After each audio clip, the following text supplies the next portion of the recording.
Hey everyone, I'm a 28-year-old guy, and I've been working at my dad's auto repair shop since I was 16. It's not the kind of place you see in flashy ads or on TV shows about cars. It's just a modest but steady business that's served our small town for decades. Over the years, I've put my sweat and soul into it, learning every part of the trade from my dad. For a long time, I thought the shop would eventually be mine. Growing up, my dad would talk about how proud he was of the work I was putting in and how he saw a lot of himself in me. One day, this will all be yours, he'd say, usually while pointing out some issue on a beat-up old truck we were fixing. Those words stuck with me. They were my motivation through the late nights, the long hours, and the weekends spent at the shop while my friends were out having fun. My older brother, on the other hand, has always had a different path. He's 32 now, and he's more into the tech world. He spent most of his adult life working on startups, chasing funding, and pitching app ideas. I don't think he's ever picked up a wrench in his life. To be honest, he's never shown any interest in the family business, and that's always been fine with me. He had his thing, I had mine. But recently, things have felt off. My dad's been talking about retiring sooner than expected.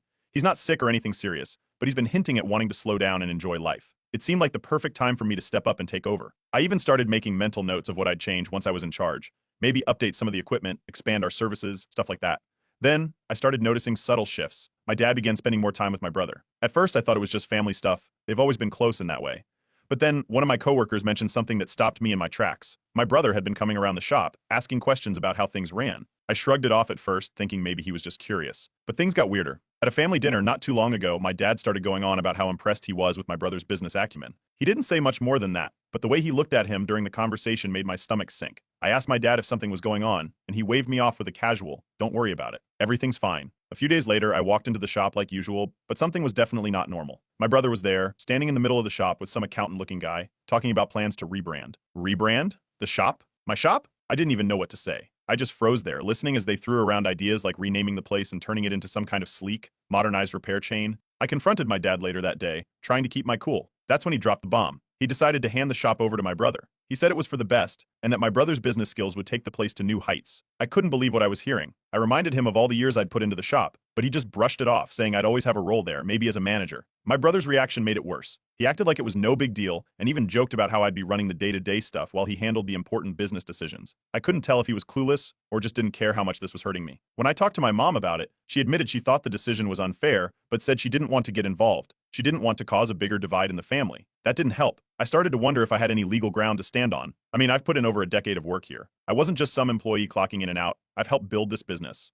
I spent the rest of that night scrolling Reddit, reading posts from people who'd been in similar situations. It was comforting in a way, but also infuriating. A lot of people seemed to think I might have a case, but others said it wasn't worth the fight if it would destroy my relationship with my family. I don't know. I feel stuck. Right now, I just need to figure out what my next move is. Do I let this go and accept whatever scraps they throw my way, or do I stand up for myself and risk losing everything? For now, I'm taking it one day at a time, but I've got a sinking feeling this is just the beginning of a much bigger battle. Update 1. After my last post, the response was overwhelming. Most people told me to fight for my rights and not let my dad and brother push me out of something I've dedicated over a decade of my life to. Some shared similar experiences, while others pointed out legal options I might not have thought about. It was a mix of support and practical advice that helped me see I wasn't crazy for feeling betrayed. Encouraged by those comments, I decided it was time to confront my dad directly. I waited until things were calm at home and asked to sit down with him. I started by laying out everything I'd done for the shop, from the late nights to bringing in some of our biggest customers. I didn't raise my voice or get emotional, I just presented the facts. But when I finished, he didn't look guilty or regretful. He just sighed and said he was doing this because he thought it was the right decision for the family. He went on about how I'd always have a secure job at the shop and how my brother needed the stability because his tech ventures hadn't worked out. That part stung. I've worked my tail off for years, and my reward is a job under someone who hasn't even been involved in the business until now. It felt like my brother's failures were being used to justify taking something I'd earned. When I pressed him further, he got defensive, saying it wasn't personal and that I should trust him to make the best decision for everyone. Things took an uglier turn a few days later. I was in the break room at the shop, and I overheard my brother talking to someone on the phone. He was laughing, saying I was too emotional to run a business, and that this was just how things were. That one sentence felt like a punch to the gut. He wasn't just indifferent. He thought this whole situation was funny. By this point, I knew I had to figure out where I stood legally. I reached out to a local lawyer for advice. After explaining the situation, they told me that while I didn't technically own the business, the years I'd spent helping it grow and my contributions to its success might give me a case for compensation. It wasn't a guarantee, but it was something. Meanwhile, my mom, who initially seemed like she didn't want to take sides, started showing more support. She told me she didn't agree with my dad's decision and thought I should stand up for myself. She even tried to talk to him privately, but it didn't seem to change his mind. My coworkers also had my back. When I told them what was happening, they were just as angry as I was. A couple of them even said they'd quit if my brother took over, especially since he had no experience in the industry. Hearing that gave me a boost of confidence. I wasn't the only one who thought this whole thing was unfair. Then came the family dinner. I wasn't planning to bring it up, but when my dad started talking about the exciting changes coming to the shop, I couldn't hold back. I called him out in front of everyone, asking why he thought it was okay to make promises to me for years, only to hand everything to my brother. My dad tried to brush it off, saying I was overreacting, but I didn't let up.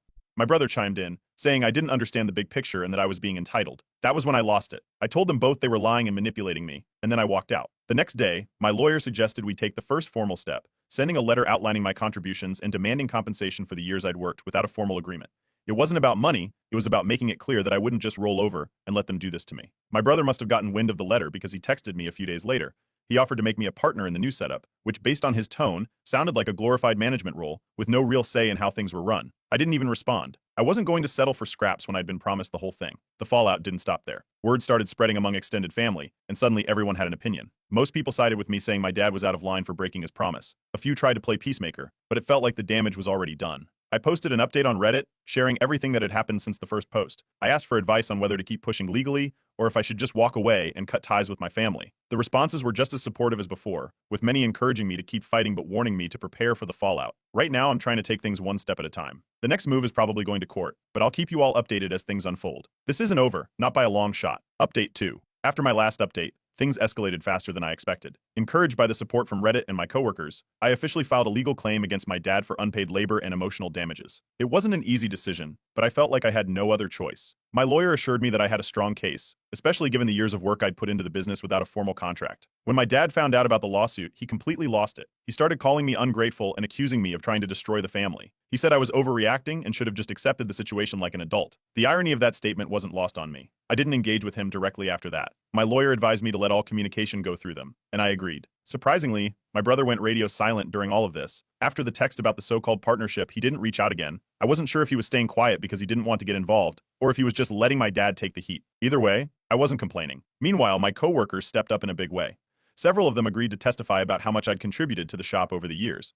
One even mentioned that they remembered my dad publicly saying multiple times that I'd inherit the business one day. Having their support meant everything. It felt like validation for all the hard work I'd put in. As part of the legal process, my lawyer and I started digging through my old emails and documents to build a solid case. That's when I struck gold. I found emails from a few years ago where I'd been the main point of contact for securing some of our biggest clients. These weren't small deals either, they were contracts that brought in steady work and revenue for the shop. The emails clearly showed that I wasn't just another employee, I was an integral part of the business's success. My mom, who had been hesitant at first, started taking a stronger stand. She told my dad she wouldn't just sit by and let him treat me this way. In one heated argument, she even threatened to leave him if he didn't at least try to make amends. That was a turning point. For the first time, I felt like I wasn't alone in the fight within my family. In the midst of all this, my extended family got involved. Someone decided it was a good idea to organize a family meeting to mediate the situation. I reluctantly agreed to attend, hoping it might lead to some sort of resolution. Spoiler, it didn't.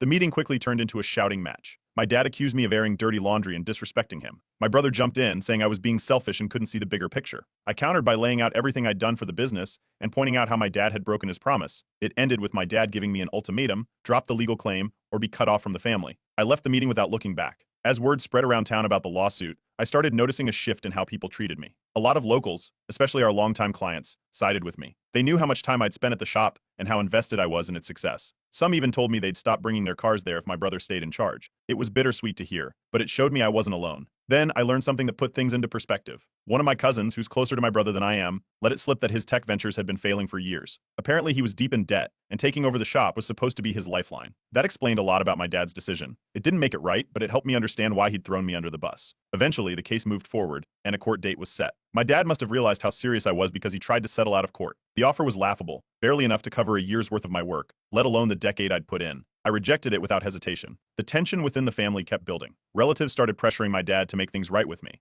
They pointed out how unfair he'd been and how much damage this was causing to our relationships. Some even stopped speaking to him altogether. It was chaos, but I stayed focused on the case.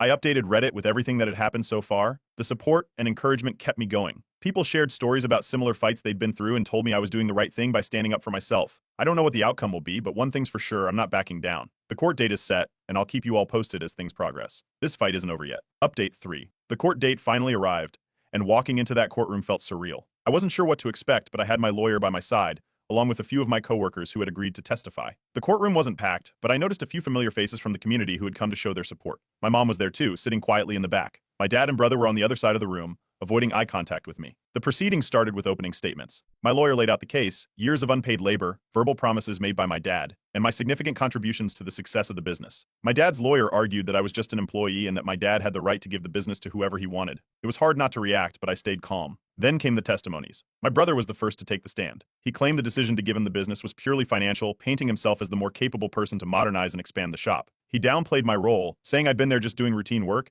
and wasn't involved in any major business decisions. Hearing him talk like that was infuriating, but it wasn't unexpected. Next, it was time for my coworkers to testify. One by one, they described the reality of what went on at the shop. They talked about how I was the one who handled client negotiations, managed the day-to-day operations, and even trained new employees. One coworker, who'd been with the shop for almost as long as I had, mentioned that my dad often referred to me as his right-hand man and talked about handing the shop over to me someday. Their words painted a clear picture of how much I'd contributed, and it felt like the tide was turning in my favor. When it was my dad's turn to testify, he stuck to the argument that I was just an employee. He said he'd never formally promised the shop to me, and that any discussions about it were just casual conversations. He seemed nervous, stumbling over his words at times, especially when questioned about why he never put anything in writing. My lawyer pressed him on why my brother, who had no experience in the industry, was suddenly the best choice to run the business. My dad tried to justify it by saying he believed in my brother's business skills, but the reasoning felt weak. Then it was my turn. I presented the emails and documents my lawyer and I had gathered, showing how I'd been instrumental in bringing in major clients and ensuring the shop's success. The judge seemed to pay close attention as I explained my role, using specific examples of deals I'd negotiated and problems I'd solved. My lawyer asked me to talk about the conversations I'd had with my dad over the years, where he'd promised the shop would be mine. I answered honestly, laying out the timeline and details. The most unexpected moment came when my mom was called to testify. I hadn't been sure if she'd actually go through with it, but when she took the stand, she didn't hold back. She confirmed that my dad had repeatedly told her and other family members that the shop would go to me. She also said she believed I was the one who truly cared about the business and had earned the right to run it. My dad looked visibly shocked, and my brother wouldn't even look at her. Things took another turn when my lawyer presented evidence of my brother's mismanagement. It came out that in the few months he'd been running the shop, he'd already mishandled funds, lost a couple of key clients, and even made decisions that led to delays in projects. My dad's lawyer tried to downplay it, but the damage was done. It was clear that my brother wasn't the savior of the business my dad had made him out to be. During a break, my dad's lawyer approached mine with a new settlement offer. It was significantly higher than the first one, but I still rejected it. This wasn't just about money anymore, it was about accountability and standing up for myself. As the case went on, more locals started showing up in court. Their presence was a quiet reminder that I wasn't alone in this fight. Seeing them there gave me a boost of confidence. The most dramatic moment came when my brother, clearly frustrated, had a meltdown during cross-examination. He accused me of trying to ruin his life and said I'd never be satisfied no matter what I got. His outburst didn't do him any favors, it only made him look petty and unprofessional. Finally, both sides presented their closing arguments. My lawyer emphasized my years of dedication and the promises that had been made, while my dad's lawyer tried to paint me as someone who was bitter and entitled. The judge announced that the verdict would be delivered in a few weeks, and the case was adjourned. As I left the courtroom, I felt a mix of emotions, but I knew I'd done everything I could to make my case. I posted an update on Reddit to thank everyone for their support and let them know how the day had gone. Now, all I can do is wait and see what the judge decides. No matter what happens, I'm proud that I stood up for myself. This fight isn't over yet. Update 4. The day of the verdict arrived and the courtroom was packed. My lawyer told me to stay calm no matter the outcome, but my hands felt like they were glued to the edge of the table. The judge took their time summarizing the arguments before delivering the decision. When they finally ruled in my favor, it was like time slowed down. The court awarded me significant compensation for my years of contributions to the shop. It wasn't ownership of the business, but it was a clear acknowledgement of the promises my dad had made and broken. As the judge finished speaking, my brother stormed out of the courtroom. He didn't look at me, didn't say a word, just grabbed his things and left. My dad stayed seated, looking stunned. After a few minutes, he came over to me and muttered an apology. It felt hollow, like he was saying it because he thought he had to, not because he truly meant it. I nodded politely but didn't engage. At that point, I wasn't interested in making amends. Too much had happened. Word of the verdict spread quickly in our small town, and it didn't take long for the fallout to begin. The shop started losing clients almost immediately. People didn't trust my brother to run the place, especially after the court proceedings revealed how poorly he'd managed things in just a few months. Longtime clients began taking their cars elsewhere, and my old coworkers weren't sticking around to watch the ship sink. One by one, they quit, citing the chaos and incompetence under my brother's leadership. At home, things weren't much better for my parents. My mom had been quietly supporting me throughout the case, but after the verdict, she reached her breaking point. She packed her bags and moved out, telling my dad she couldn't stay with someone who would treat their own child the way he had treated me. She came to stay with me for a while, and though things were tense, it was comforting to have her support. With the compensation money and the encouragement of my former coworkers, I decided it was time to start fresh. I announced that I was opening my own auto repair shop, and a few of my most trusted former coworkers immediately signed on to join me. It wasn't easy finding a location and getting everything set up, but the community rallied behind me. Locals started spreading the word, and before we'd even officially opened, we already had a list of clients ready to bring their cars in. Meanwhile, my dad started showing signs of regret. A cousin of mine told me he'd admitted privately that giving the business to my brother was the biggest mistake he'd ever made. It was too late, though. The damage was done, and I wasn't looking for reconciliation. My brother, on the other hand, seemed to spiral further. Without the shop bringing in consistent revenue, he couldn't keep up with his debts. He had to sell off some of his personal assets, and eventually the business shut down completely. The family was more divided than ever. Some relatives tried to pressure me into forgiving my dad and brother, saying that family is more important than money. funny. I told them I wasn't holding a grudge, but I wasn't going to pretend everything was fine either. I decided to keep my distance, focusing on the new chapter 1 was building for myself. My mom, on the other hand, became my biggest cheerleader. She helped with everything from paperwork to decorating the new shop, and she even brought in some of her friends as our first clients. Seeing her support meant more to me than I could ever put into words. We started rebuilding our relationship, and I finally felt like I had someone in my corner. When the shop officially opened, it was one of the proudest moments of my life. We had a small ribbon-cutting ceremony, and some of our loyal clients from the old shop showed up to celebrate. I shared photos on Reddit, and the response was incredible. People from all over sent messages of support, saying how inspired they were by the journey I'd been through. Looking back, it's hard to believe how much has changed in such a short time. The betrayal from my dad and brother was devastating, but it pushed me to build something even better. Starting my own business wasn't part of the original plan, but it's given me a sense of independence and pride I wouldn't trade for anything. I owe a huge thanks to everyone who supported me through this, from my coworkers and community to the people on Reddit who kept me going when things felt hopeless. This fight wasn't easy, but it was worth it. If there's one thing I've learned, it's that sometimes the people you trust the most will let you down. But that doesn't mean you can't pick yourself up and move forward. I'm excited to see where this new chapter takes me, and I'll always be grateful for the lessons this journey taught me. Thank you to everyone who's been part of this ride. I couldn't have done it without you. Update 5. Since opening my own shop, things have been moving fast. The grand opening turned out to be just the start of something much bigger than I expected. Within weeks, we were busy every single day. Loyal clients from the old shop kept coming back, and word of mouth brought in new customers who were eager to support a local business. We even had a few people tell us they came in because they'd read my story online. It felt like everything was finally falling into place. Then something unexpected happened. A former client from the old shop, someone I'd worked with closely for years, stopped by. After catching up and seeing how well the new business was running, they made me an offer. They wanted to invest in my shop to help us expand, offering not just financial backing but also connections to suppliers and equipment upgrades. It was a huge opportunity, and we started discussing plans almost immediately. Meanwhile, I started hearing more about my brother's struggles. His financial troubles had only gotten worse since the old shop shut down. He'd been forced to sell off his car and other personal assets, and I learned through a mutual acquaintance that he was living with my dad. The situation didn't surprise me, but it was still strange to think about how quickly things had unraveled for him. Out of the blue, I got an email from my dad. It was long, almost like he didn't know how to get to the point. He apologized for everything that had happened, said he regretted the decisions he'd made, and asked if there was any way we could repair our relationship. I didn't know how to respond right away. I wasn't angry anymore, but I wasn't ready to let him back into my life either. Eventually, I sent a short reply thanking him for the apology and explaining that I needed time before considering any kind of reconciliation. Not long after, a local news outlet contacted me. They'd heard about my story from a client and wanted to feature my shop in an article. When the piece came out, it was titled something like From Betrayal to Business Owner, The Face of Resilience. It was surreal seeing my name and photo in print, and it brought in even more customers. The community support has been overwhelming in the best way. Then, my mom shared some news about my brother. She told me he'd had a complete breakdown, both financially and emotionally. He wasn't working, and my dad was now supporting him completely. I didn't know how to process it at first. I wasn't happy about it,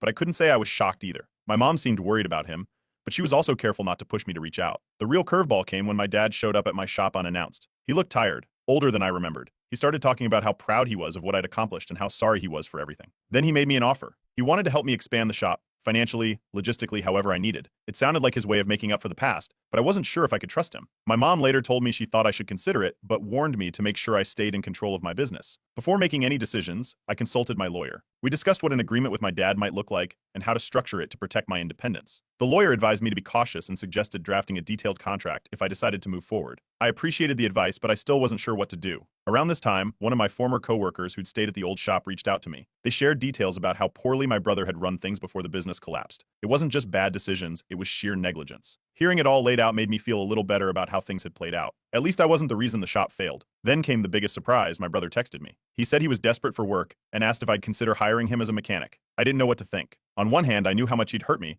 but on the other, I couldn't ignore the fact that he was struggling. It was a lot to process, and I needed time to figure out what the right move was. In the end, I decided to meet with both my dad and my brother. We arranged to sit down in a neutral setting, a local coffee shop. I told them I was willing to hear them out, but I also made it clear that things wouldn't go back to how they were. Trust had to be earned, and boundaries had to be respected. My dad repeated his offer to help with the business, and my brother asked again for a job, saying he just needed a chance to start over. I haven't made any final decisions yet, but I'm leaning towards setting strict terms if I agree to anything. This is my business, my future, and I'm not going to let anyone jeopardize it again. I'll keep you all updated as things develop. For now, I'm just focused on keeping the momentum going and making the most of this new chapter in my life.